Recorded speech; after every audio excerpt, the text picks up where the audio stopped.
Welcome, everyone, to the deep dive. If you're looking for a crash course in, well, economic might, some pretty dramatic history, and profound paradoxes, you've definitely come to the right place today. We are doing a deep dive into a place that's often misunderstood, maybe idealized a bit too much, and always, always influential. California. Okay, let's kick this off with a statistic that's honestly kind of mind-bending, just to set the scene. California's gross state product, the GSP, right? As of late 2024, it's estimated at, get this, $4.17 trillion. Just let that sink in for a second. $4.172 trillion.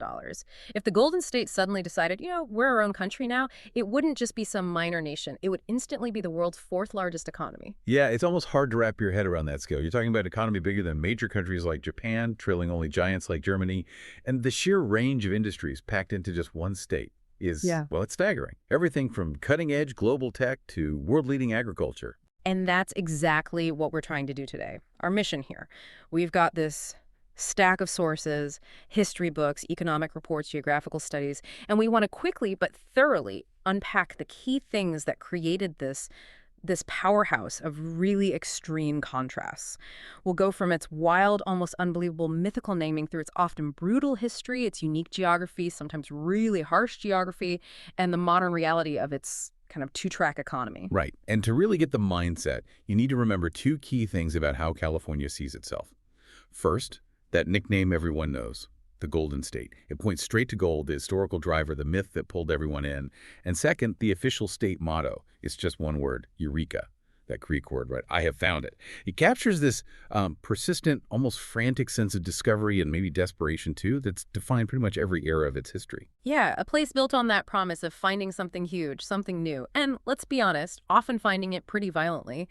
So before it was server farms and almond groves, California was literally, well, it started as fiction. The name itself, California, is probably the most fascinating bit of trivia because it wasn't real. It was basically like 16th century Spanish sci-fi. It's amazing how fiction just became fact on the map for those early explorers. The name almost certainly comes from a Spanish epic published in 1510. It was called Las Sergas de Esplandian, The Adventures of Esplandian. And this wasn't some obscure text, This was like the blockbuster novel of its day, full of chivalry adventure. It really fired up the imaginations of explorers setting out from Spain. Okay, so what did this novel actually say California was? Well, it described California not as the coastline we know, but as this remote mythical island located at the right hand of the Indies. And crucially, it was supposedly loaded with two things the Spanish really, really wanted, gold and pearls. And ruling this island paradise, a powerful fictional queen named Calafia. Queen Calafia. Okay, and who lived there with her? This is where it gets even more fantastical. Yeah. The island was supposedly inhabited only by beautiful, dark-skinned women living like Amazons. They wore gold armor, didn't associate with men, fought fiercely, and, maybe the most spectacular detail, they bred griffins, the mythical half-eagle, half-lion creatures to use in battle. Griffin. So, okay, Spanish explorers like Hernan Cortez are sailing up the coast of Baja California in the 1530s. A pretty harsh, dry place, Right. but they've got this story in their heads. Exactly. They've been reading about Queen Calafia and her gold-armored Amazon warriors riding griffins. So even though they're looking at this arid peninsula, they slap the name California, this mythical gold-rich Amazon paradise, onto the actual land they find. Wow. The sheer confidence, or maybe wishful thinking, to name a vast territory after a fictional island, that tells you a lot about the mindset driving the whole thing. It really does. But of course, the reality they eventually found on the mainland was way more complex than any fantasy novel. So let's pivot from that mythical name to the deep history of the land before Europeans showed up. We sometimes picture pre-Columbian North America as maybe simpler societies, but the sources we have paint a picture of incredible complexity and density here in California. What's a key example of that? I think the sheer diversity is the most striking thing, culturally and linguistically. Before any Europeans arrived, this area was one of the most varied places in all of North America. You had all these different environments packed together, redwood forests, mountains, deserts, islands, which fostered incredible variety. Sources suggest there were over 70 distinct ethnic groups, maybe around 300,000 people living here, speaking nearly 100 different dialects from maybe half a dozen major language families. That level of density, linguistically and culturally, is pretty remarkable, and it must have come from really knowing how to live in that varied and sometimes challenging environment. Exactly. And when you look at indigenous innovations, managing the environment, what we call ecosystem management now, was absolutely fundamental. These groups didn't just live on the land, they actively shaped it. They used really sophisticated techniques like managing forests, almost like gardens, controlled harvesting, ensuring they had food and medicine available sustainably. It was a very stable way of managing resources. And maybe the most relevant innovation, tragically, given the state's current challenges, has to do with fire, right? Yes, absolutely. They practiced controlled burning. They would intentionally set small, low-intensity fires at specific times of the year. This cleared out the underbrush, reduced deadwood, promoted healthier growth. It also recycled nutrients and, crucially, prevented the kind of huge, catastrophic wildfires we see today. It was a practice honed over centuries, designed to work with the fire-prone climate, not just react to it. And here's the kicker. Yeah. That practice, seen as primitive by the newcomers, was actually outlawed by the state government in 1911. Right? It was banned, actively suppressed for decades. And that directly contributed to the massive buildup of fuel across California's landscapes. It took until 2022 for the state government to finally officially recognize the value of this traditional indigenous knowledge and start programs working with tribes to bring back controlled burns over a century later. It's a stark example of needing to relearn foundational knowledge that was here all along. Now, beyond managing the land, the sources also point to a pretty intense cultural clash when the Spanish arrived, especially around social structures and identity. Absolutely. One aspect of indigenous societies that the Spanish found deeply disturbing and actively tried to eliminate was the existence of individuals who didn't fit neatly into European male-female gender roles. What kind of roles did these individuals have? Well, the Spanish often used the term joyas, which means jewels, but was used negatively, pejoratively, to describe people, often assigned male at birth, who took on women's social and ritual roles. But the indigenous terms were much more specific and respectful. The Chumash, for example, called these individuals aki. They were often vital members of the community, performing essential ceremonial duties, maybe around funerals or mourning rituals. Sometimes they were specialized healers or mediators. So these roles were integrated, recognized, and important within their own societies, but the Spanish saw it differently. Completely differently. The sources are quite clear. Early Spanish settlers, military figures like Governor Pedro Fages back in 1775, they expressed disgust. They called it abominable, a vice, and they actively sought to eradicate the joyas, or aki. They saw their existence as fundamentally against European norms and Catholic beliefs. So colonization wasn't just about land. It was a direct assault on the cultural and social fabric, right down to gender identity. That cultural clash really sets the stage for the next phase, the actual European takeover. The Spanish first showed up in 1542, but a permanent presence took a while longer. Yeah, after Cabrillo sailed into San Diego Bay in 1542, and then Francis Drake popped up briefly for England in 1579, Spain didn't really make a serious move until the Portola expedition in 1769. That's when they decided they needed to secure Alta California, Upper California, against rivals like Russia or Britain potentially moving in. And their main tool for securing it was religious colonization through the mission system. Exactly. Spanish missionaries, famously led by figures like Junipero Serra, established a chain of 21 missions up the coast. They were all connected by El Camino Real, the King's Highway. These missions weren't just churches. They were large agricultural estates, centers of economic production, but also sites where indigenous people were forcibly brought, converted, and made to work. It was about assimilation and control. And, many of California's major cities today, San Diego, Los Angeles, San Francisco, grew up around these original mission sites. Okay, so that Spanish era lasts until Mexico wins independence in 1821. How did that shift things on the ground in California? It was a huge shift, leading to a new elite class. The Mexican government eventually, around 1834, secularized the missions. Basically, they took the land away from the church. And this vast amount of land was then quickly granted out to private individuals, creating these enormous cattle ranches called ranchos. And who got these massive land grants? These went largely to the Californios. These were the Hispanic residents, often descendants of the original Spanish soldiers and settlers who were native to California. They formed a distinct land-owning aristocracy. They became the dominant social and political force, living a life centered around cattle ranching and trade. They often saw themselves as distinct from, maybe even superior to, the government far away in Mexico City, and definitely distinct from the American settlers who would start arriving later. But that California dominance didn't last very long at all, did it? The U.S. takeover was incredibly fast, starting in 1846 during the Mexican-American War. Right, it was swift. The prelude was the Bear Flag Revolt in June 1846.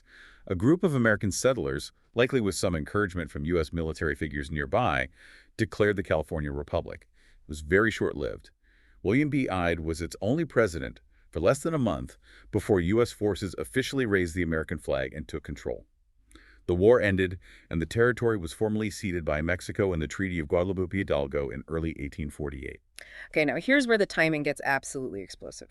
California becomes part of the U.S., and literally 1 week before that treaty is signed, finalizing the transfer, gold is discovered. Yeah, at Sutter's Mill, January 1848. That timing is just. It's the single most destabilizing event in the state's early history. It meant California didn't enter the U.S. as just another territory. It entered as the land of gold. Tangible, get-rich-quick wealth. And the floodgates just opened. How dramatic was that population change? You mentioned maybe 8,000 settlers in 1846. Right, a tiny number. By 1854, just 8 years later, that settler population had skyrocketed to over 300,000. It was an invasion, basically. How did anywhere cope with that? The infrastructure, the government. It must have been complete chaos. It was pure, unregulated chaos. There was no real infrastructure or effective governance to handle it. Towns exploded overnight. Look at San Francisco, maybe 500 people in 1847. By 1870, it's this sprawling, often lawless port city of 150,000. It created this environment of intense greed, violence, speculation, but also immense opportunity for those who got lucky or were ruthless enough. And that rush only accelerated once it got easier to get there, right? The Transcontinental Railroad in 1869. Huge moment. Suddenly, that brutal, months-long overland journey or the dangerous sea voyage around South America, it became a trip of about a week from the East Coast. That just cemented California's place in the American imagination and ensured a steady flow of people and capital. But this is where we have to confront the really dark side of the Golden State story. That gold rush, that boom. It happened alongside something historians now call the California Genocide. It's a necessary term, even if it's horrifying. The historical sources are stark. This wasn't just accidental conflict deaths. It was, in many cases, deliberate policy and action. Between roughly 1846 and 1873, you have U.S. government agents, state militias, and regular settlers carrying out systematic massacres of indigenous Californians. Population estimates are hard, but the number killed during this period is thought to be somewhere between, say, 9,500 at the very lowest end, up to maybe 100,000. And this was after the devastating population losses already caused by disease during the Spanish and Mexican periods. And the state's own leadership endorsed this? Explicitly. California's very first governor, Peter Hardeman Burnett, said it plain as day in a message to the legislature in 1851. It's chilling, but worth hearing his actual words. That a war of extermination will continue to be waged between the races until the Indian race becomes extinct must be expected. He basically called it inevitable, beyond anyone's power to stop. It reveals the deeply ingrained racism and, frankly, genocidal intent within the early state government. And even though California came into the U.S. as a free state in 1850, banning slavery for African Americans, there was still a form of legalized bondage for indigenous people. Yes, absolutely. The 1850 Act for the Government and Protection of Indians sounds protective, but it contained clauses that allowed Native people found loitering or orphaned children to be essentially indentured, which amounted to de facto slavery. And we have records showing this wasn't just some obscure law. The Los Angeles City Council actually approved auctions of indigenous people under this act. These auctions happened openly for almost 20 years. So settling California involved incredible violence, forced removal, and state-sanctioned killing to make way for the gold seekers yelling, "Eureka!" That brutal history is intertwined with the land itself, but the state's lasting economic power comes from its geography, too, a geography of just incredible extremes, often packed really close together. The topography is definitely one of its defining features. How quickly the landscape changes is just wild. Think about this. You've got Mount Whitney, the highest point in the lower 48 states, over 14,500 feet. And then, less than 90 miles away horizontally, maybe 140 kilometers, you plunge down into Badwater Basin in Death Valley. That's almost 280 feet below sea level, the lowest and famously the hottest spot in North America. So you can practically drive from, like, glaciers and alpine tundra to the hottest desert on Earth in just a couple of hours. It's a geological whiplash. It really is. And that physical diversity creates this huge range of microclimates. Yeah. You get everything from damp, temperate rainforests up north to snowy mountains in the Sierra to the super arid Mojave and Death Valley deserts inland. It's great for biodiversity, but it creates massive engineering headaches, especially when it comes to the state's absolute lifeblood, water. Ah, water, the source of endless conflict in California for, what, more than a century now. Yep. Let's talk about the Central Valley first, the agricultural heartland. Right, the Central Valley. It's this huge, flat, incredibly fertile area right down the middle of the state, made up of the Sacramento Valley in the north and the San Joaquin Valley in the south. Even though parts of it are naturally pretty dry, semi-arid, this valley produces something like a quarter of all the food eaten in the U.S. It's the nation's biggest agricultural producer by far. But that massive production is only possible because of massive engineering, isn't it? Because most of the rain and snow falls up north or in mountains, but the big farms and most of the people are down south and in the valley. Exactly. This is where California's real ingenuity and its political muscle shows up. The water infrastructure is just phenomenal in scale. It's basically the world's largest engineered water system. It manages over 40 million acre-feet of water every year through this interconnected network of dams, reservoirs, canals, aqueducts, 6 main systems working together. Give us a sense of what that actually involves. We're talking about making rivers flow where they wouldn't naturally go. Oh, yeah. We're talking about pumping colossal amounts of water uphill over mountain ranges across hundreds of miles. You've got the Federal Central Valley Project, the State Water Project, the Colorado River Aqueduct, and maybe the most famous or infamous, the Los Angeles Aqueduct, which essentially drained the Owens Valley east of the Sierra, sparking the first water wars back in the early 20th century. These systems use incredible amounts of electricity just to move the water to where it's needed, supplying drinking water for maybe two-thirds of the state's population. That's like 23 million people. So this massive replumbing of the state is where the political fights come in. How do these water wars play out? Well, the conflict is baked into a really complex, and some would say outdated, legal system. California water law has 2 main competing principles: riparian rights, which belong to people owning land right next to a river, and appropriative rights. Appropriative rights are based on first in time, first in right. Basically, whoever started using the water first, historically, gets priority, even if their farm is miles away from the river. And often, those senior rights belong to big agricultural users. Which means farmers who got there early can sometimes claim water that cities or environmental groups argue is desperately needed elsewhere or needed to keep rivers healthy.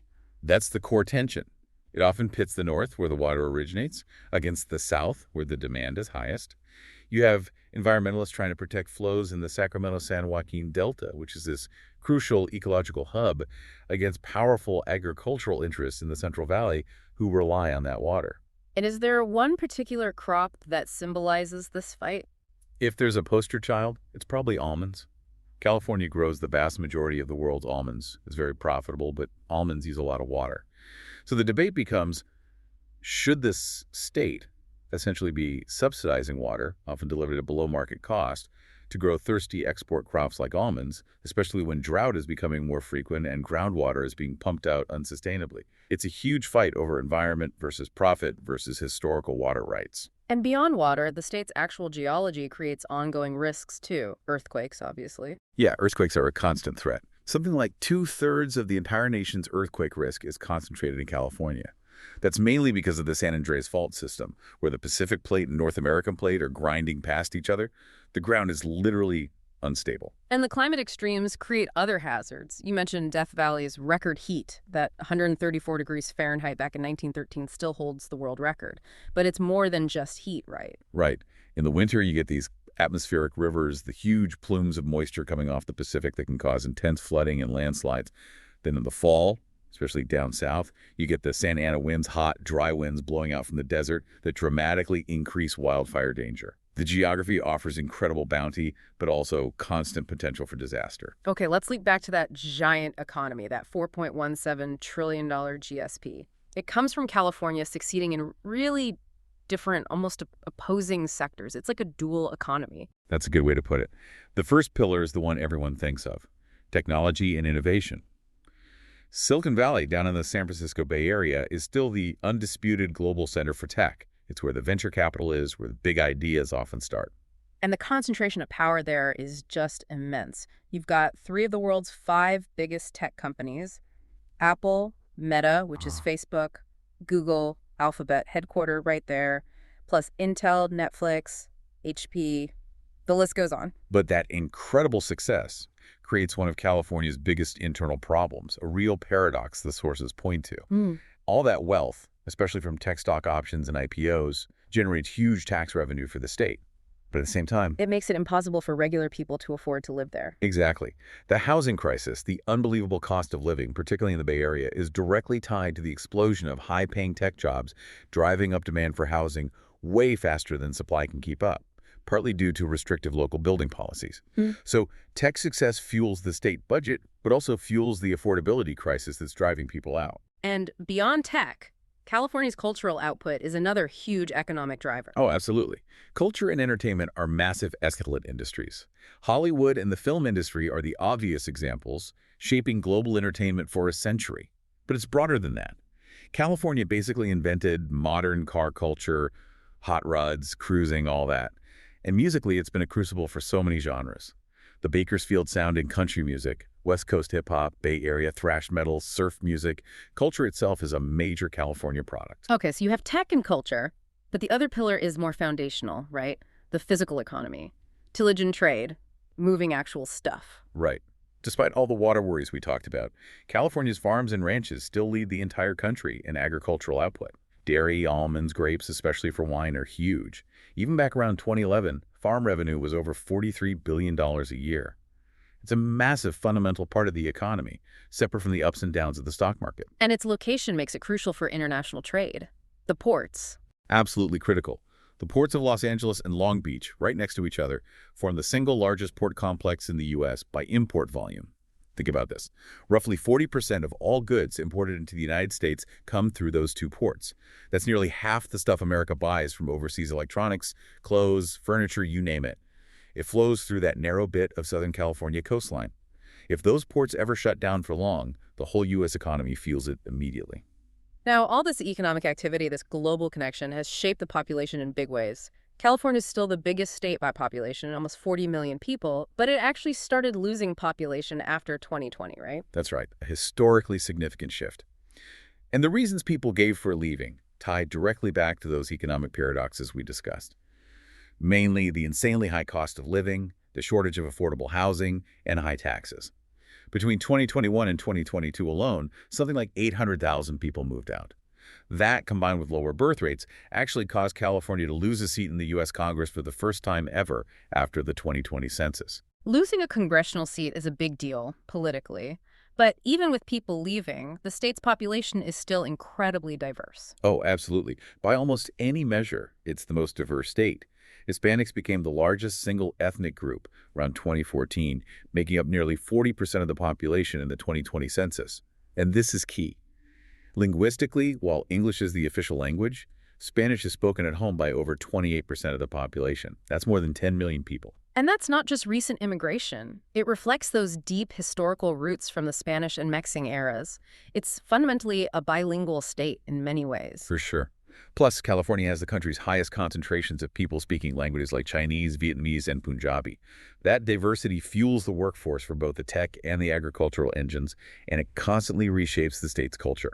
So we've gone from Queen Calafia's mythical island packed with griffins to the hard reality of the world's fourth biggest economy. An economy built on a really turbulent history, incredible feats of engineering to move water around, and this massive contradiction between tech wealth and the struggle for basic affordability. The sheer scale of California is, yeah, staggering. And its role today often extends beyond just its economy. California has often been a political trendsetter, for better or worse. Think about things like the statewide recall election process, or being early on big issues like environmental laws or legalizing abortion. But the way politics works inside California is kind of unique too, isn't it? It's definitely contradictory. Right now, Democrats have a huge supermajority in the state legislature, overwhelming control. But a lot of major policy changes, especially on money matters, don't happen through the legislature.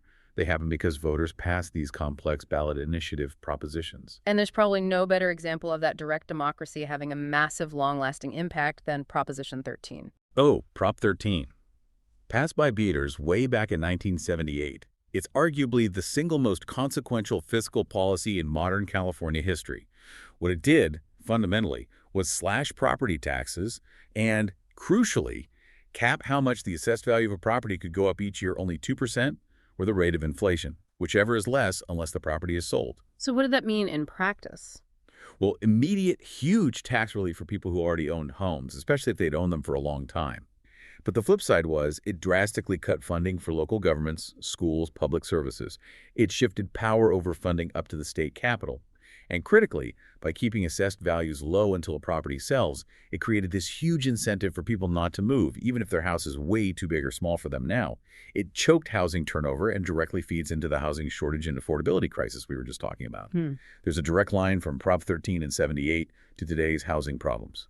Which brings us right up to the present day, where California seems to be using its political muscle to try and shape national politics, even as its own population growth has stalled. Exactly. And maybe the clearest example of that is this thing called Proposition 50. According to our sources, Governor Newsom got the legislature to approve putting this on the ballot for November 2025. And what it aims to do is redraw California's congressional district map. Now, redistricting happens after every census, but this sounds different. This sounds like a power play. You could definitely call it that. It's not just a routine redraw. California lost that congressional seat, remember? So this seems like a very deliberate, strategic move. The core idea behind Prop 50 appears to be a direct counter-move against efforts in states like Texas, where Republicans are looking to maximize their own congressional seats through aggressive redistricting. California seems to be using its own political power, the Democratic supermajority, the initiative process, to draw its map in a way that shores up Democratic seats and pushes back against that national shift in power.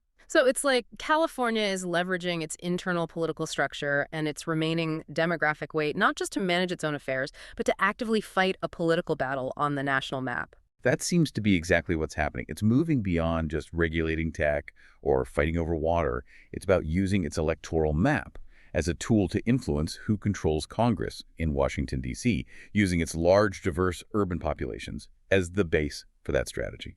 So as we wrap up this deep dive, what does this all mean for you trying to understand this incredibly complex place? We'll leave you with this question to think about.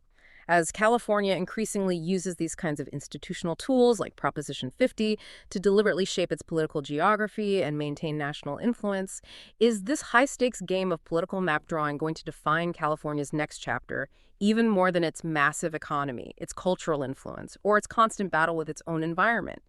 The future of the Golden State, the world's fourth largest economy, might just depend on who gets to draw the lines.